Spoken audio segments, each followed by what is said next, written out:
Hello, welcome back to my channel. I hope you're having a really great week. This week is a little bit chaotic because I'm moving on April 6th, and so my apartment is looking a little bit crazy right now. I'm just looking around at all the boxes and I'm like, oh my God, okay. But anyway, right now I'm here.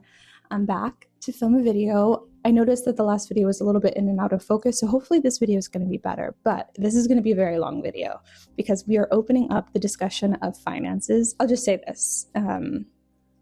Right now, these past 2 years, while I've been off of my YouTube channel, in real life, I have been in my loud budgeting era, and I feel so bad for all of my friends who've had to listen to me talk about finances and debt payoff and just all of the things, right?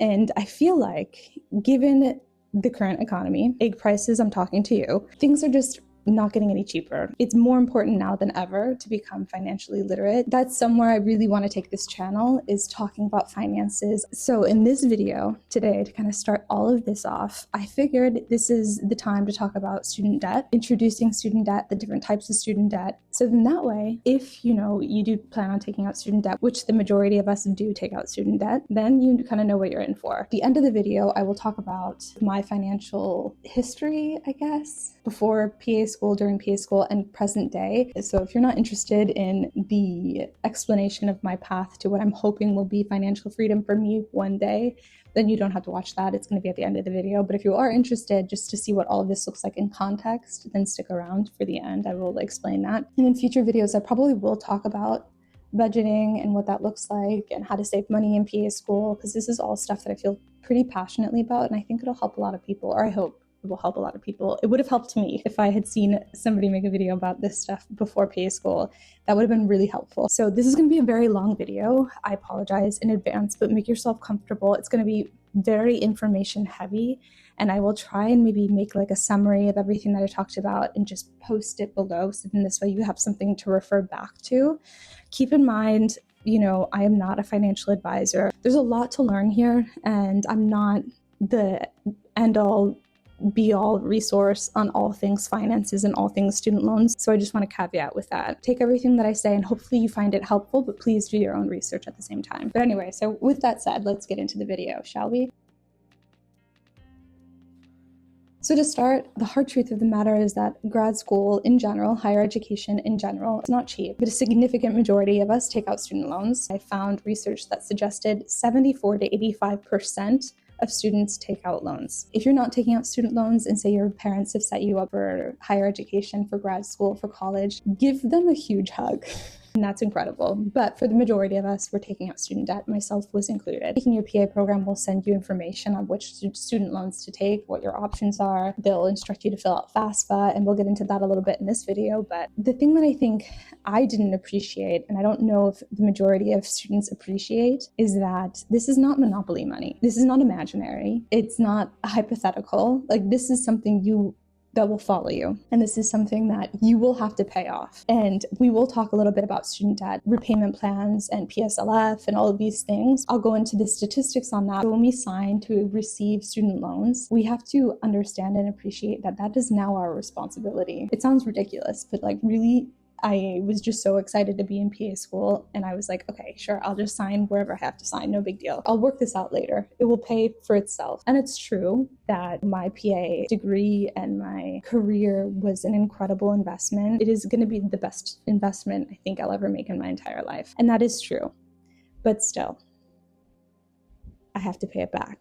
And it's a life-changing amount of debt. So you have to consider that when you're signing away these documents and you agree to take out student debt, that this is something that's going to follow you and that you are responsible for. And like I mentioned, there are different repayment options, but at the end of the day, it's on us to pay them back. And any potential repayment options that we get, whether it be from an employer, from PSLF, it should just be a bonus, right? Like, my plan right now is to pay off my student debt myself. And so if for some reason something happens in the government and they're like, your student debt is wiped away, then that will make my day, but that's not something I'm holding my breath for. You know what I mean?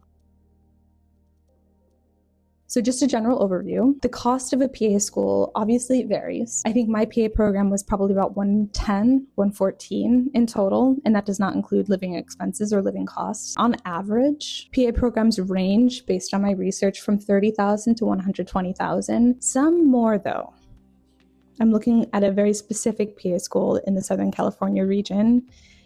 It's a little bit more than that, I think. But anyway, those are the averages. That cost is for the entire program, but it depends on factors like the institution, the program duration, the location. Living expenses are a different cost, and so you need loans for them too, unless you've saved for that before PA school. But generally, these additional costs include things like books and supplies, room and board, food, maybe professional memberships, travel and lodging through clinical rotations. That's not nearly an exhaustive list, but those are things that you will have to be paying for during PA school. And of course, they don't like when you work during PA school. You're not supposed to. I did my last year of PA school, and I'll talk about that at the end of the video, but you're not supposed to work in PA school. So everything is off of savings and / or student debt or scholarships. But note that the institution type matters. So public and private institutions have different tuition rates. The length of the program also will affect the cost of the program. Some programs are shorter, some are longer, and that'll affect the cost. The location, of course, affects the cost, not only in the cost of the school itself, but also in the cost of living. That can vary too. Like I said, most PA students pay for PA school with loans.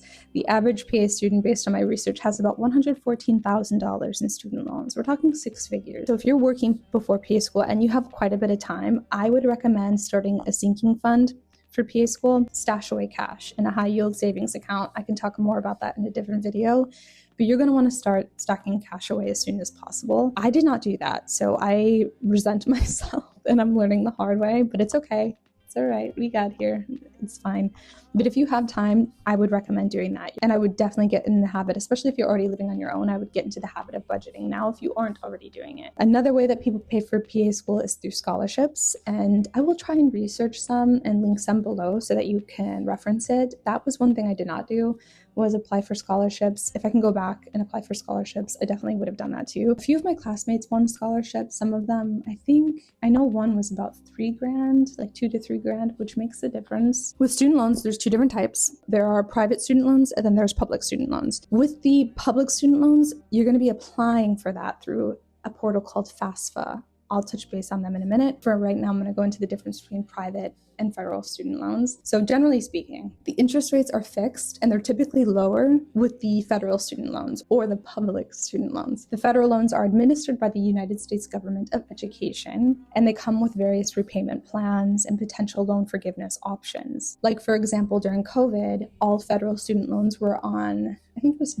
deferment or forbearance. I'll put it right here, but they were on pause. So during that time period, people did not have to pay their federal student loans, and there was also no tax accruing on the student loans, which is incredible because any payment that any person would elect to make on those student loans was going straight to the principal balance. So theoretically, you could pay off your student loans pretty quickly when you're not accruing that interest. And you cannot get that, or you do not get that with private student loans. So that is one theoretical benefit of federal student loans. And there's certain repayment options. And again, I can talk about that in a different video because that's a lot of information in and of itself. But essentially, you have different plans, like the SAVE plan. You have different payment plans based on income. You can put it into forbearance, depending. There's a lot of different things you can do with federal student loans, and you don't get the luxury of those different options with private student loans. For federal student loans also, you don't have to get a credit check. For example, if you were to go into like Ulta and you want to apply for a credit card, in order to do that, Ulta has to do a credit check on you and make sure that you're good with credit, that you have a high credit score, that they can rely on you to pay the credit back, and that they don't overburden you with too much credit at one time. And so with federal student loans, you don't have to do that. You literally can be like, you have no money to your name, and they'll give you as much, not as much, but they'll give you a lot of student debt, which is part of the problem. Like, for example, if you're going for a career where you're going to be making $30K, you can still get $90K plus in student loans that you will be responsible for when you're working. And so that's kind of part of the problem, I think, but that's a whole other conversation. Anyway, with federal student loans, you don't have a credit check, and that's different from private student loans, and I'll talk about that in a second. The only exception with federal loans where you would get a credit check is not necessarily you getting the credit check, but it's your parents, and that's through something called a Parent Plus loan. With a Parent Plus loan, that is a loan your parents take out on your behalf, and they are responsible for paying that back once you're done with your education. And the reason why you don't have to do a credit check with federal loans, based on my research, is because it's a fixed interest rate, so that interest rate does not depend or vary based on a person's credit score, if that makes sense. So with public or federal student loans, there's two different types. There's direct subsidized and there's direct unsubsidized. So with the direct subsidized, the government pays the interest on your behalf while you are in school or while you are on deferment, like in the case with COVID. So for example, when I was in undergrad, I had direct subsidized loans, just a few. I paid them off. But anyway, during my time studying at Cal State Long Beach, after I took out those student loans, because they were subsidized, I did not accrue interest on those loans while I was still studying. Once I graduated, then interest started to accrue. That's the case with the subsidized loan. With direct unsubsidized, from the second you take out that loan, it begins to accrue interest, even while you're in school. So you will be responsible for paying that back after your studies. And then again, with direct plus loans or Parent Plus loans, those are loans that are taken out by your parents through your parents' credit score, their credit history, and it's taken out for you. Your parents are going to have to pay that back. So to get federal loans, you need to fill out a FAFSA form, also known as the free application for federal student aid. I think, yeah. And you can use a tool, I'll link the tool below, to estimate how much federal aid you may be eligible for. And again, your school will set you up with this too. Once you get accepted into PA school, before you start, they will make sure that they get their money. So they will help you set all of this up and make sure you're getting everything you need. That's the case with the federal student loans or the public student loans. In the case of private loans, these loans are offered by banks or credit unions or other private institutions, and the interest rates are either fixed or they're variable. Generally speaking, they're often higher than with public student loans. Private lenders typically do a credit check, and your credit history will influence the interest rate you're offered. In general, the higher the risk the creditor sees you, like for example, if you have a lower credit score, they're going to see you as higher risk, then the higher your interest rate will be. In general, with olive loans, a good rule of thumb is anything less than 5% interest rate is quote unquote acceptable or more acceptable. That's just something to keep in mind. I'm not sure what the general interest rate of private student loans is, but I will try and include like a general range between public interest rate and private interest rate so you can see the difference, because I don't know it off the top of my head and I didn't research that, but I think that would be helpful to know. So some private lenders do offer APRs lower than the current federal loan rate, but most grad students do not qualify for these lower rates based on their credit history and based on their credit score. Generally speaking, the likelihood of you getting a lower interest rate through private loans is not very high. It's possible, but it's not common. The thing with private loans is that it can be refinanced for a potentially lower interest rate depending on your income and depending on your credit score after you graduate.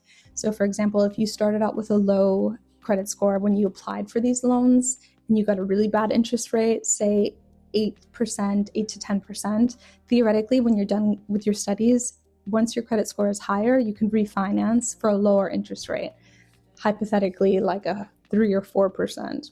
And then that would be advantageous. So that's an option with private lenders. You can refinance federal student loans. It's just not as beneficial because generally the interest rate's already pretty low, and federal student loans, you get all those other benefits like different repayment options and potential loan forgiveness. And so you don't get that with private loans from my understanding. I'll correct myself if I'm wrong. Now, one thing with the federal loans that I forgot to mention is that in undergrad, loans can be subsidized or unsubsidized. In PA school, the only option is unsubsidized. You cannot get subsidized student loans in PA school, which means that you are accruing interest on both public and private loans while in PA school. So that's something to note. When I was looking up the statistics, on average, the student debt that most people have is about $40,000, and the amount of time that a person generally holds on to their student debt is over 20 years. Ways to pay off their student debt. So there's something called PSLF, also known as Public Service Loan Forgiveness. And this is where if you work full-time for a qualifying employer, your direct loan balance will be forgiven after you've made 120 qualifying monthly payments, likely under the pay-as-you-earn or income-based repayment options. I'll link some information about this below, but basically, once you make payments for 10 years, working full-time for a qualifying employer, theoretically you can get your loans forgiven. Keep in mind that the amount of people who actually get their loans forgiven, based on my research, is like 2%, 2.3%. I'll put all the information below for you to reference. If you're going to PA school and you're taking out student debt, banking on the fact that you can get your student loans repaid, please think again. It is like the best case scenario. It happens. It does happen. But the likelihood of it happening is not something that I would bank my entire financial future on, and I don't recommend you do that either. So we've reached the end of the video.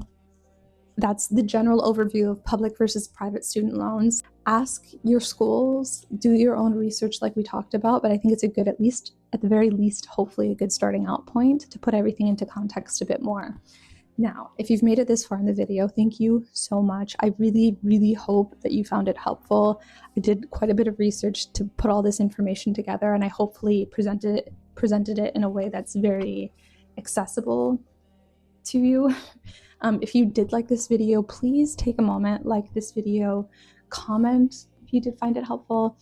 Let me know if you plan on taking out student loans. Subscribe if you'd like more information about this and other things related to PA school and finances. It would really mean a lot to me, and it would really help me out because this takes a lot of time. But yeah, I do hope you found it helpful at the very least, and I appreciate you watching. If you're interested in hearing about my financial situation, you can stay tuned to the end of the video. I will get into that right now, but for those of you who are ready to leave and go plan your grad school finances, go for it. Thank you for watching. I will see you in the next video. But okay, now for those of you who want to know about my financial history, please stay tuned. I will get into it. Me in PA school, as you know, I don't know if all of you know, but full disclosure, I was married when I went into PA school. A lot of that intertwined with my response, my explanation of my financial situation. A lot, of course, ties back to the fact that I was married. Yeah, and I'm no longer married. This is very personal. There's a lot of personal stuff in here. I'm going to try and be very general and very vague, but that's part of my history, right? I left in I think it was the second half of didactic year, and I moved into my own apartment. Now, when I took out student loans, without going into too much detail, I had a feeling that I would be living on my own. And so when I took out student loans, it was with that in mind. I took out as much student loans as I felt I might need to in order to take care of myself. And you guys, without going into too much detail, I completely started over by choice. I moved on my own, got my own little apartment here, and I had a feeling when I was applying for loans that this would be the case, that this would be something that I would want to do, and that I knew it would not be easy to do. The amount of loans that I took out, so I had to take out 114 for my PA program, roughly 110, 114, and then for living costs, I think about every other semester, I received about 13K, 10 to 13K, and I had to make that last. So this is just a general, I don't remember the exact numbers, but it was about there. And I did not take out any private student loans. All of my loans were federal. So the student loans that I took out were applied to my tuition first, and whatever remained was given to me through my direct deposit account. And so that ended up being about 10 to 13K a couple times a year. And I had to make that last, including rent and living expenses and everything while I was in PA school. I think I'm going to make a separate video on how to save money in PA school and how to make your money go as far as possible in PA school, because there's certain things that I did because I had to be very, very resourceful. For example, I was on Medicare, I was on food stamps, I had my electricity paid for in part through like a government aid sort of thing, and it was during COVID, so there was free Wi-Fi. I had to apply for government aid for that. Like there were certain things that I did, and if I hadn't done them, I don't know how I would have truthfully, I don't know how I would have gotten by. So thank goodness for the state of California and for the things that they make available to people who really need it. And I really did need it. I needed the help. So those things helped. And I think that's probably some stuff that I will go into and maybe in a different video. If you're interested in that, let me know. Because obviously I live in California, but I'm assuming that a lot of different states have different things that you can look into in order to help cut costs while you're in PA school, because it's hard and you really have to make your money go as far as possible. In PA school, I had some credit card debt. I had to buy a car, and so I went into debt for that, and I'm so mad at myself that I did that, but my car is paid for now. And again, I think I'll go more into that in a different video too. This video is already probably pretty long. Basically, I didn't have a lot of credit cards. I had maybe like $2 or $3 grand in credit card debt at most. And I had, when I bought my car, it was about $27,000. And not a great interest rate, you guys, not a great interest rate. So I moved on my own second half of didactic year. And from that point on, I was like, okay, I've got to like figure it out. I'm going to be making money soon, and I really need to be wise and like know what I'm going to be doing, have a plan, right? And so my last year of PA school, I actually walked dogs, and I know you're not supposed to work, but I had no choice, you guys. I really had no choice. I had sold like clothes and random stuff to get by, and I really did need extra money. So I did Rover, and then I got some dog clientele in the neighborhood with like outside of the app, and that actually paid more. And so I did that, and that helped me as well pay for my living expenses, but I also started paying down my debt. So I paid off all of my credit cards when I was finishing up PA school. And then after PA school, my first year practicing medicine, I paid off my car and I started tackling my student debt. Now, I'll get into like the whole lifestyle creep after PA school, my thoughts on lifestyle creep, because it's a thing and I was aware of it. So I averted that. I was not messing around after PA school. I still live like a grad student overall. Like I take some trips here and there, but like I'm still living pretty similar to how I was living in PA school. I'm moving right now with my boyfriend, so we're in the process of moving into a new place together, and my rent and everything I'm still keeping like as cheap as possible. So I'll talk about lifestyle creep in a different video. Currently, right now, where I'm at is I don't have any debt whatsoever aside from my student debt. Do you want to know my number? I don't know. Like, should I tell you the number of my PA student debt? I don't know. I've thought about it. I probably will. It's more than my friends that I went to PA school have, because like I said, I had to like there was a lot that I was going through, and I really needed to take out as much as possible to get through what I needed to get through. And so right now I pay off every single one of my debts. I have $180,000 in student debt. That's what it is. So that's what I'm staring down the barrel at. And the debt is all federal debt, thankfully. And it's divided into different debts. I don't know if that makes sense, but it's broken down into different debts. So that's the deal. And for the last couple of years when I started practicing medicine, it would keep me up at night. And it still does to an extent, but it was like everything that you should have seen how much I worked my first year practicing medicine. It was ridiculous. It was more than that. The debt was more than that. And I still had car debt, and that's gone now. But yeah, so it's a crippling amount of debt, and it does still keep me awake at night, but I think I have a little bit more of a balance now. And I really want to go into my debt payoff journey and what I plan on doing. For the first couple of years, I was like, I'm going to pay this off within 2 years. Like, there's nothing but just working, and no fun whatsoever. And I have to get this paid off immediately.